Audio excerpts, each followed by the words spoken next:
How's it going, my friends? I'm Skwizzit, and welcome to the Copy Paste Challenge, where I'll be taking one Ditto and one Smeargle through Pokemon Leaf Green version to see if I could beat it. This challenge was taken from a suggestion in the comments. If you have any suggestions, make sure to leave them in the comment section down below, and I'll try my best to get around to doing it. This challenge seems very unforgiving. If I make any mistakes, especially with Smeargle, I might be doomed. I'll definitely need some help from Lady Luck at a few points during this challenge. For this to be considered a challenge, I've given myself a list of rules. Number 1, I can only use Ditto and Smeargle in battle. Number 2, other Pokemon can only be used outside of battle for the sole purpose of HMs. Number 3, no items in battle. And number 4, no glitches or exploits. First things first, I swapped out Squirtle with Ditto. Doing this forces my rival to take Bulbasaur. I thought this would give me much needed breaks during the run, but boy was I mistaken.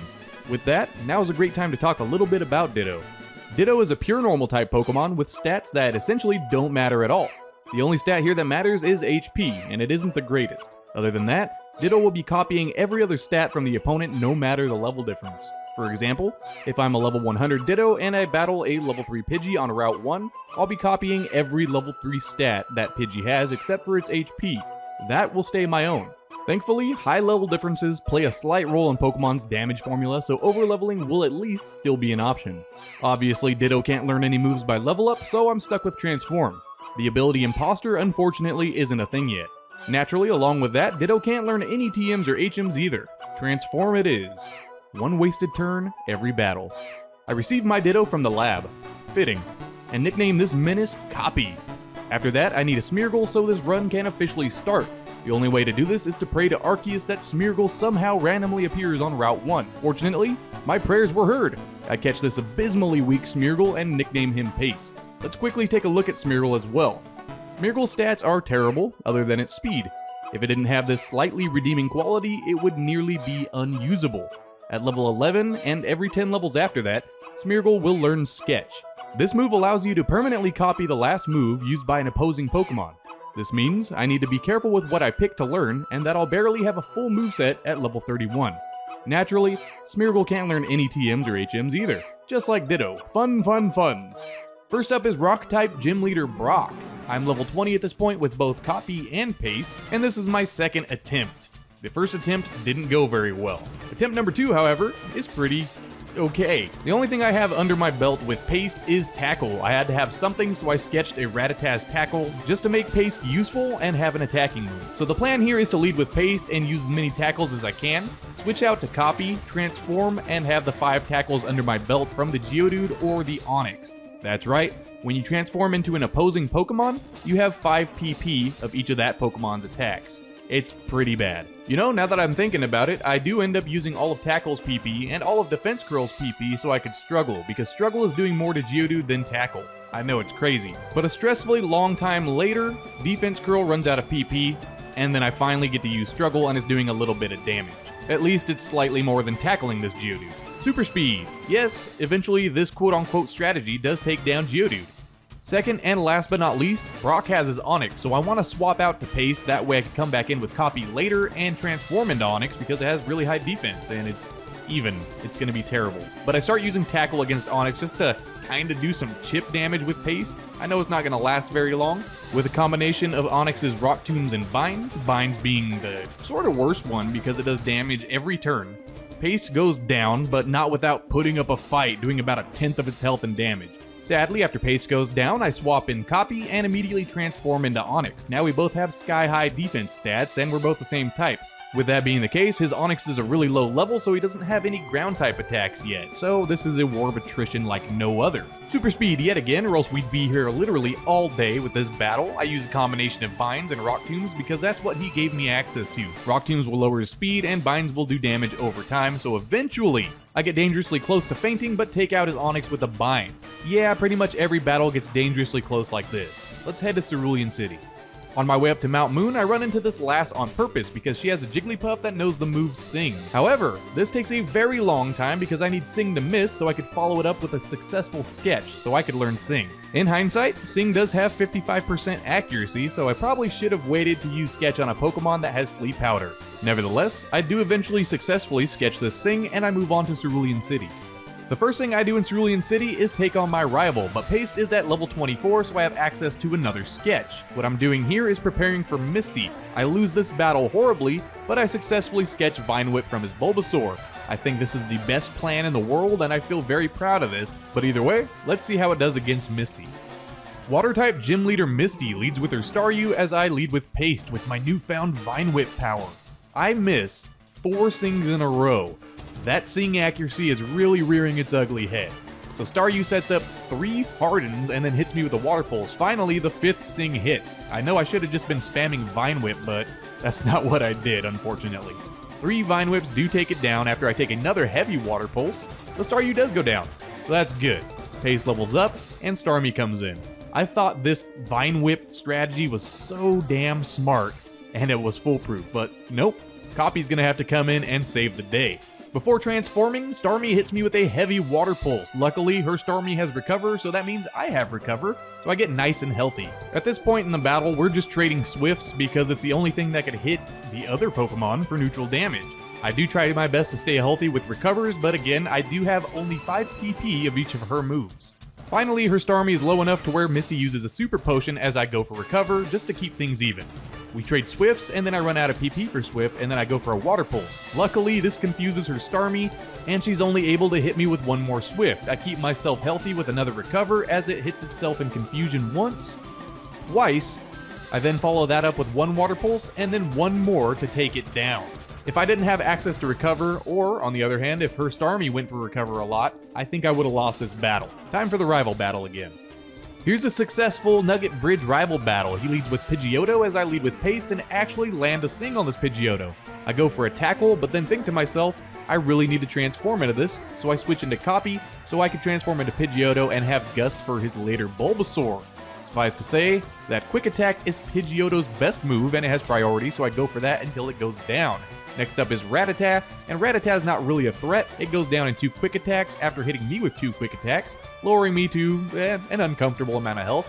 Abra comes out next and can't do anything except for spam Teleport, so it goes down to a Quick Attack and a Tackle. Last but not least is Bulbasaur, so I do what I said and hit it with 2 Gusts to take it down.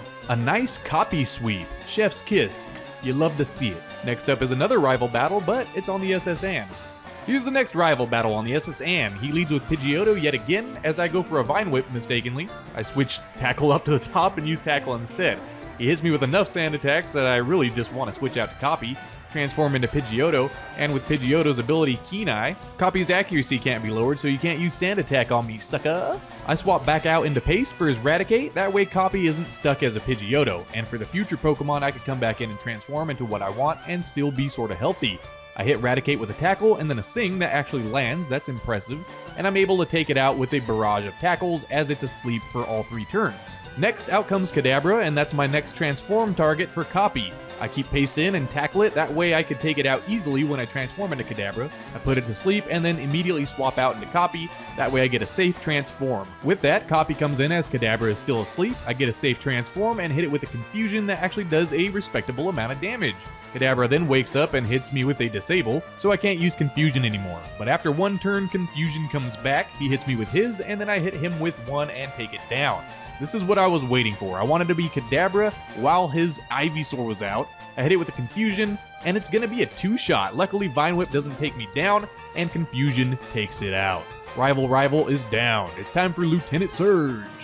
Inside the gym, I swear, usually I find myself doing this trash can puzzle for at least 3 to 5 minutes. But this time, it actually goes pretty smoothly. I find the trash can and find the corresponding trash can immediately. Let's battle the War Veteran.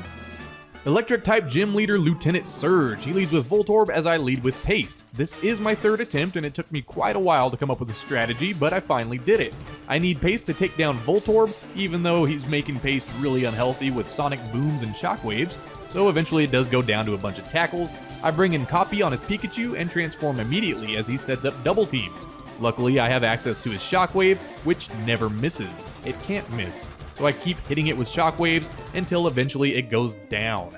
3 Shockwaves, as a matter of fact, are gonna take it out, and that's pretty impressive seeing as how it is resisted.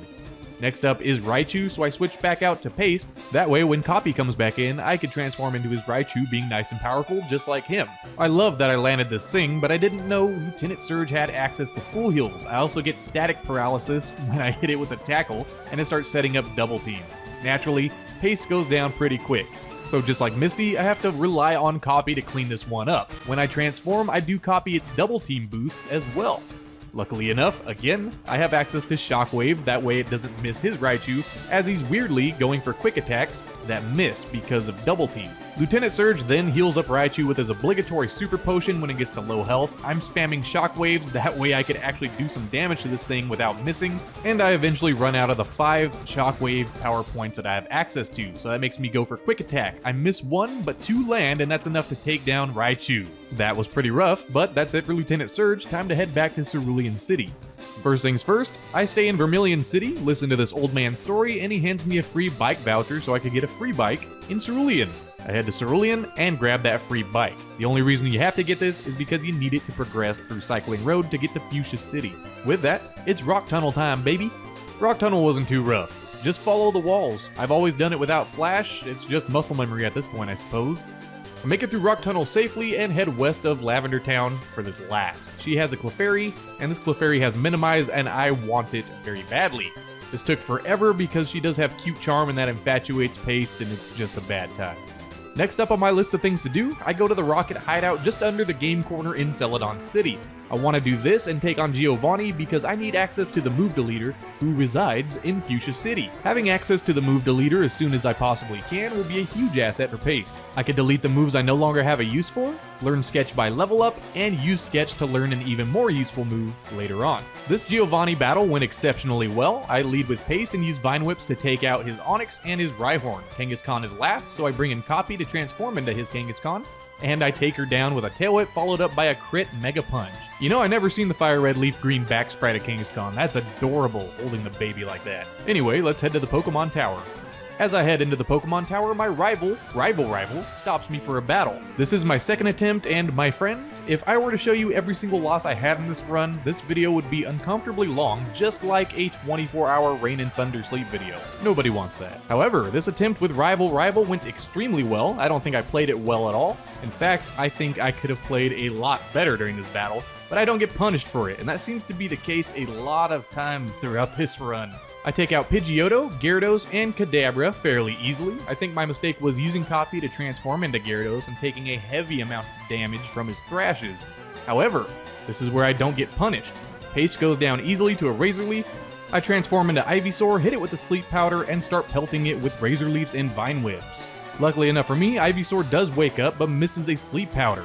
I follow up with a Sleep Powder and don't miss. Then I crit a Razor Leaf and continue to barrage this thing with attacks. He finally lands a Sleep Powder, but I wake up pretty fast. He leaves me with 6 HP, but that's enough to take down this Ivysaur with a few Vine Whips. That got really close and really uncomfortable. I rescue Mr. Fuji from Team Rocket in the Pokemon Tower. He hands over the Pokeflute, and that gives me immediate access to Fuchsia City and the Move Deleter. So that's exactly what I do next. I head to Fuchsia City, skipping every single trainer in sight with some careful and precise movement patterns.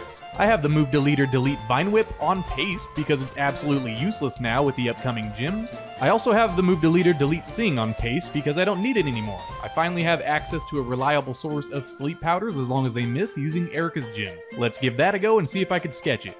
After some scouting, I found out this lass here, the first trainer in Erica's gym, has a Bellsprout with Sleep Powder. So I use Minimize and wait till it misses with Sleep Powder. This took several attempts, like 5 to 10 battles at least. She eventually does use Sleep Powder and misses because I use Minimize and I successfully get off a Sketch. Now, Sleep Powder is in my arsenal instead of Sing. A very painful grinding session, and 10 levels later I use the second Snorlax next to Vermilion City to Sketch Headbutt, a way better move than Tackle, 100% accurate and has a chance to flinch. Let's try out Erica now. Grass-type Gym Leader Erica. In this battle, it's noticeable how much better Sleep Powder is than Sing. Things are as they should be now, as Paste puts Victory Bell to sleep with a Sleep Powder that actually connects. 75% accurate, so much better than 55%. I then proceed to set up 4 Minimizes before Victory Bell eventually wakes up and misses a Stun Spore. That's exactly what I wanted out of this. With Minimize, I wanted to dodge all these powder moves that Erica likes to use, and I put it back to sleep with Sleep Powder. Easy enough. Victory Bell wakes up quick and misses a Stun Spore. I miss a Sleep Powder, it misses another Stun Spore, but I don't miss this following Sleep Powder and it goes back to sleep. I use one more Minimize to try and dodge these powder moves as best as I can. One Headbutt does about a third of its HP and damage, and then I follow it up with a Tackle and another Headbutt. Unfortunately, it doesn't go down, so here comes the Hyper Potion. I then try to put it back to sleep, failing and then succeeding on the following Sleep Powder. I connect with a Headbutt that does about a third. It's asleep, so I use another Headbutt. It wakes up, but it flinches, and a third Headbutt takes it down with a crit. I'm sure that didn't matter, but Tangela's coming in next. Headbutt does almost half of this thing. As it flinches, then I put it to sleep with Sleep Powder. Paste is the MVP of this one for sure. She uses a full heal, unfortunately, but I get a crit and knock it out with another Headbutt. Crazy stuff there. Vileplume is her ace and it comes out next. Flinches to a Headbutt, misses a Stun Spore, and goes down to a total of 3 Headbutts altogether. The first Paste Sweep, that was wild. I head back to Fuchsia City and pick up a few important things in the Safari Zone. The HM for Surf, the Gold Teeth so I could get the HM for Strength, and the Quick Claw. The Quick Claw should really help out Copy after he transforms for those obligatory speed ties. Let's try to win some of those. Next up is Koga. Poison-type Gym Leader Koga. This goes absolutely horribly. Sometimes I can make it past the coughing, sometimes I can't because of self-destruct, and I can't reliably take on the rest of his team, let alone this muck. What a menace. This battle is absolutely disgusting and agonizing with the 2 Pokemon I've given myself access to in this run. It's just not gonna happen anytime soon. This muck sets up acid armors and minimizes, and it's just not fun. I'm gonna have to go to Silph Co first, so let's go ahead and do that. Yikes. The rival battle in Silph Co actually went surprisingly smoothly. I'm not saying it was easy, but this was a first attempt at victory and that surprised the hell out of me. Pidgeot wasn't very hard. I put it to sleep with Paste twice and just use Headbutts to take it down. Next up is Gyarados, and I choose to stay in with Paste so I can hit it with a Sleep Powder. This will allow me to switch into Copy safely without getting hit on entry. I then transform into Gyarados and start hitting him with his own Dragon Rages. Unfortunately, that's going to be a 4-shot, 3 Dragon Rages, and 1 Bite. So he's using Dragon Rage against me to whittle me down as well. Next up is Growlithe, and Growlithe goes down to Recoil from Takedown after 2 Dragon Rages. Yee, Copy's looking really unhealthy. I go back into Paste and try to weaken Alakazam, make it flinch with Headbutt, put it to sleep, everything I can to try to give Copy a safe entry again. That way I could transform into Alakazam, take out Alakazam, and then go head to head with this Venusaur. And it's looking okay. Finally, I do put him to sleep again after a Headbutt flinch, and then I switch out into Copy. Right here is where it gets scary. Alakazam wakes up, but only goes for Future Sight, luckily, so that gives me a chance to recover and heal up. I go for Calm Minds, and remember, I do copy his earlier Calm Mind, so now I'm at +2 special attack and +2 special defense. After a couple more recovers and a Calm Mind, I'm looking really healthy, and feeling powerful enough to take down Alakazam and then his Venusaur. So, I set up a Future Sight and go for a bunch of Calm Minds while the Future Sight is taking its sweet time. Future Sight does take down the Alakazam in one shot at the health it was at, and then I set up another Future Sight for Venusaur. He puts me to sleep and then hits me with a Razor Leaf that's not doing much because of Calm Mind, and goes down to a single Future Sight as well. Having access to his Alakazam is broken. It's Giovanni time.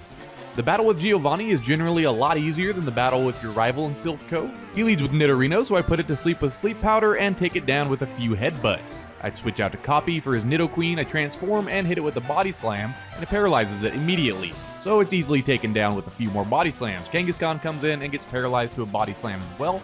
I swap out to Paste so I can swap right back into Copy and transform into Kangaskhan for his Rhyhorn. Kangaskhan hits me with a Mega Punch and goes down easily. Rhyhorn comes in next, so I use Tail Whips, followed up by a couple Mega Punches to take it down in a couple shots. Boss Rush time for the next 3 Gym Leaders. Let's do this. Psychic-type Gym Leader Sabrina. She leads with Kadabra as I lead with Copy to transform into Kadabra so I could set up some Calm Minds as he goes for Calm Minds as well. But my Side Beam is going to be pretty strong after I take a Future Sight. Unfortunately, it won't be a 2-shot thanks to another Calm Mind. I go for another Side Beam, and then that puts her in the range to heal with a Hyper Potion. I hit with another Side Beam, then follow up with a Future Sight setup, and then start Calm Minding until this Future Sight finally takes it down with 2 more Calm Mind boosts. Next up is Venomoth, and this is exactly why I stayed in. Venomoth goes down in 1 shot. Next up is Mr. Mime, and I want to show Paste some love in this battle, so I bring him in to take that Future Sight from Kadabra. I put it to sleep. Unfortunately, Sabrina has a full heal, so I do it again. A couple Headbutts bring it down to Hyper Potion range, and then a few more Headbutts take it out with a Lucky Flinch. Next up is Alakazam. As Alakazam comes in, I immediately put it to sleep with a Sleep Powder, then I give it a good old Headbutt. It wakes up and goes for a Calm Mind, so I put it back to sleep. No waking up, dude. 2 more headbutts easily take it down. That's it for Sabrina, let's move on to Koga. I'm back at Poison-type Gym Leader Koga, and unfortunately this still took quite a few attempts to beat him. I had to grind up copy and paste to level 60, that way I stood a chance here. After putting Coughing to sleep with Sleep Powder, I spam minimize until I'm at +6 evasion. I then take it down with 2 headbutts, one of them being a crit. Muck suffers the same fate as his first Coughing. After going to sleep, it goes down to a bunch of headbutts. Another Coughing comes in, so I put it to sleep and headbutt it to death, just like the other 2 Pokemon. Weezing, on the other hand, is an absolute physical tank. Eventually, during this battle with Weezing, I do run out of headbutts, but I don't run out of Sleep Powder, so my goal here is to keep Weezing asleep as long as I can. At this point, I'm out of PP for headbutt, so I have to switch up to Tackle, and Tackle is incredibly weak. I get Weezing down low enough to where he uses yet another Hyper Potion, his second, and hopefully his last. After about roughly 10 minutes spamming Tackle on this Weezing, I finally do take him down with a combination of those Tackles and Sleep Powder. Roughly 10 attempts deep, and after defeating Koga, I could finally move on to Blaine. Fire-type Gym Leader Blaine. After Koga, I was looking forward to a much-deserved break. Koga took forever. So I lead with Paste on his Growlithe, I eat the Intimidate, and then take him down with a bunch of headbutts after putting him to sleep, and after Blaine heals it with a Hyper Potion. Next up is Ponyta, and this goes exactly the same way as Growlithe. I put it to sleep, spam some headbutts, put it back to sleep when it wakes up. It finally gets healed with a Hyper Potion, so I have to put it back to sleep and headbutt it till it goes down. Exactly the same as Growlithe, and I promise my tactics with Paste will change. It won't always be Sleep Powder Headbutt. Next up is Rapidash, so I send out Copy, and I'm comfortable transforming into these fully evolved Pokemon. A Stomp, a Fire Blast, and another Stomp are going to take down Rapidash pretty quickly. Next up is Arcanine, so I switch back out to Paste, that way when I come back in with Copy, I can transform into a powerful Arcanine. After Sleep Powder connects, I switch back out to Copy and transform into Arcanine, then we just trade a bunch of Fire Blasts, because that's Stab and it's very powerful, base 120 power. I finally get a flinch with Bite, and I'm able to take it down with a final Fire Blast. Easy money. Right after defeating Blaine is the final Gym Leader battle with Giovanni, but I promised I would switch up strategies a bit with Paste. After some trips to the move deleter and a couple of rigorous grinding sessions later, I could finally have Paste's final moveset. The first thing I do is sketch Lock On from a trainer's Magnemite in the Pokemon Mansion. After that, I scout the trainers in Giovanni's gym until I find a specific trainer that has a Rhyhorn. This Rhyhorn knows the move Horn Drill. After a very long time, I sketch Horn Drill after running this Rhyhorn's other moves Power Points into the ground. With this scummy strategy, it's time to take on Giovanni. Ground-type Gym Leader Giovanni, and you know what? I don't know if I'm super proud of this one. Yeah, I am. It took a very long time to get to where I am with Paste and this moveset. So, I just set up a bunch of minimizes, Lock On, and One Shot with Horn Drill because it's a one-hit KO move. Without Lock On, Horn Drill would be 30% accurate, and that's just no fun. With Lock On, though, it's a blast. Unfortunately, on this Rhyhorn, I go down, and I have to switch out to Copy to clean up shop. An Earthquake does take down Rhyhorn in one shot, and that's it for Giovanni. After Giovanni, I hunt down some PP ups, that way I could raise the max power points of Lock On and Horn Drill. If I'm gonna do it, may as well do it big. Just before the Elite Four is our final rival battle with Rival before he becomes champion. Just like the Gym Leader battle with Giovanni, I'm not quite sure I'm proud of this tactic.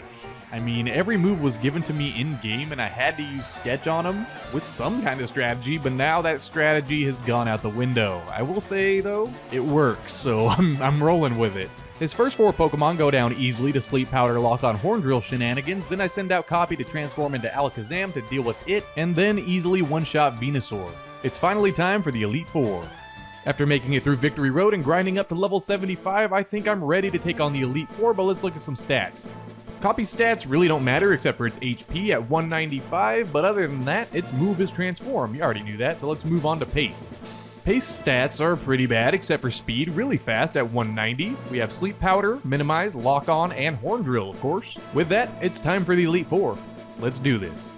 First up is Ice-type Elite Four trainer Lorelei. She leads with Dugong as I lead with Pace and put Dugong to sleep immediately. With Dugong asleep, now it's safe territory to go for some minimizes to raise my evasiveness and potentially dodge some hardcore attacks like Surf and Ice Beam. So that's 3 minimizes as she wakes up and goes for a safeguard. I know I can't put her to sleep now with that safeguard up, so I go for another minimize and get nailed with an Ice Beam. Then I feel comfortable enough after a bunch of minimizes to go for a Lock On. She then sets up Hail as I hit with a Horn Drill and KO her in one shot. It's a one-hit KO! Next up is Cloyster, and for this unfortunate soul, of course, I'm going to go for Lock On as Hail is chipping away at Pace HP. He sets up a layer of spikes, But that's no problem, Safeguard goes down, and I go for a Horn Drill and KO Cloyster in one shot. Next up is Slowbro, and this is where it gets a little scary. I go for a Lock On immediately after taking chip damage from Hail, and it goes for a Yawn and lands. That is very scary stuff there. I go for a Horn Drill and KO Slowbro, but now I'm inevitably going to sleep eventually. Next is Lapras, and there it is. I'm asleep, so I try to go for Sleep Powders as it hits me with an Ice Beam. Lucky Ice Beam, lucky Lapras. I'm still asleep as it goes and misses a Surf, so I wake up and put it to sleep with a Sleep Powder. Next, you guessed it, I go for a Lock On as it stays asleep, so unfortunately for Lapras, it goes down to a one-hit KO. Last but not least is Lorelei's Jinx. Unfortunately, I'm gonna go with the same strategy, so I put it to sleep with Sleep Powder, and it stays asleep for the perfect amount of turns. I use Lock On next as it's still sleeping, and then a Horn Drill KOs it in one shot. I am so sorry, Lorelei, but that's just how things had to go. Second up is Fighting type Elite Four trainer Bruno. This battle took me 5 attempts altogether, and I promise I tried to use a combination of Copy and Paste, but I ended up having to use Paste by himself in this battle, just like the battle against Lorelei. The issue was this: I would have to come in with Copy, who is a very slow and very frail normal type Pokemon, against one of his fighting types. He's too slow to transform, and I'd have to waste a turn using said transform, so I would get hit with a fighting type attack that would take me down very quickly. On top of that, if I were to switch Paste out into Copy, I would give up all those minimized boosts, and then I wouldn't be able to come out into Paste safely and go for more minimizes again. With that being the case, it was just a Paste sweep just like the battle against Lorelei, with Sleep Powder, Minimize, Lock On, and Horn Drill shenanigans. On to the next one. Third up is Poison type Elite Four trainer Agatha. This is where things have to change up a bit. I can't use Horn Drill on 3 out of her 5 Pokemon because 3 of them are ghosts, and Horn Drill is a normal type move. So naturally, I'll have to use a combination of both Copy and Paste. Luckily enough for me, I get hit with a Confuse Ray, but break through Confusion, and with a 100% accurate Shadow Punch, even after Double Team, it takes down this Gengar. Golbat is coming in next, so I switch to Paste and hit it with a Sleep Powder just to Lock On and use a Horn Drill against it. I do misclick and hit Sleep Powder again, but luckily the game doesn't punish me as I go for a Lock On and finish off Golbat with a Horn Drill. Next up, she's sending an Arbok, so I opt to stay in with Paste and do the same thing. I put it to sleep immediately with Sleep Powder, go for a Lock On, and one-hit KO it with Horn Drill. Her next 2 Pokemon, however, are Ghost type, so I can't do that again. Horn Drill easily takes down the Arbok in one shot, obviously, it's a one-hit KO move, but next are her 2 Ghost types, so I switch in Copy on her Gengar. This is her most powerful Pokemon. She outspeeds Copy and hits with a Hypnosis, putting me to sleep. She then goes for a Nightmare as I wake up immediately and transform into this Gengar. I miss Hypnosis as she lands Hypnosis, of course, and she follows that up with a Nightmare. Nightmare is like Curse, except you don't have to damage yourself to use it, and they have to be asleep. I finally wake up and land a Hypnosis. Now I can follow that up with a Shadow Ball and take it down in one shot. Thank you for all those sick, nasty stats, Gengar. Of course, Haunter comes in and goes down to 1 Shadow Ball as well because it's weaker than Gengar. Now we're on to the final Elite Four member, Lance. Dragon-type Elite Four trainer Lance. This is my second attempt, and I do have to say I get extremely lucky with this attempt. I lead with Paste and do what you've come to know and love: Sleep Powder, Lock On, and Horn Drill. Lance's Gyarados and Aerodactyl both go down fairly quickly with a combination of these 3 moves. Aerodactyl does do some damage to Paste, and Dragonite's coming in next. I decide to stay in with Paste and go for a Sleep Powder, that way this Dragonite can't attack Copy when I switch him in. And I get a nice and free transform because he does stay asleep for those 2 turns. After freely transforming into this powerhouse of a Pokemon, I land an Outrage that does massive damage. He wakes up and only goes for a Safeguard, then pops his Citrus Berry to heal up for 30 HP. Another Outrage will take it out. This is where it gets super lucky. Dragonair comes in and I get confused because of Outrage. I break through Confusion and one-shot this Dragonair. Not only that, but the next Dragonair's coming in, I break through Confusion again and one-shot his last Pokemon. How amazing is that? How lucky was that? With that victory, let's move on to the champion. The final battle against champion Rival was absolutely disheartening. It took me an hour plus of attempts and soft resets to finally get this still wickedly close battle against him.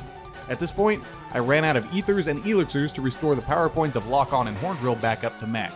I still have 5 power points for each move, but it's not quite enough to fully cheese the battle. I know, it's a sad day for Squiz, but that'll be alright. I can't use the scummy one-hit KO move on everything, so I actually have to battle here. Pidgeot easily goes down to a Horn Drill after only hitting me with a Feather Dance after waking up. Alakazam comes in next, and I put it to sleep by reading it a book. To sleep. Naturally, next turn I go for Lock On, and did you know Lock On could miss? I had an attempt where Pidgeot got a successful Sand attack on Paste, and I missed a Lock On it. That was brutal. But either way, Alakazam goes down to a Horn Drill. Next up is Rhydon. Right here is where I catch a little bit of luck, a little bit of a break.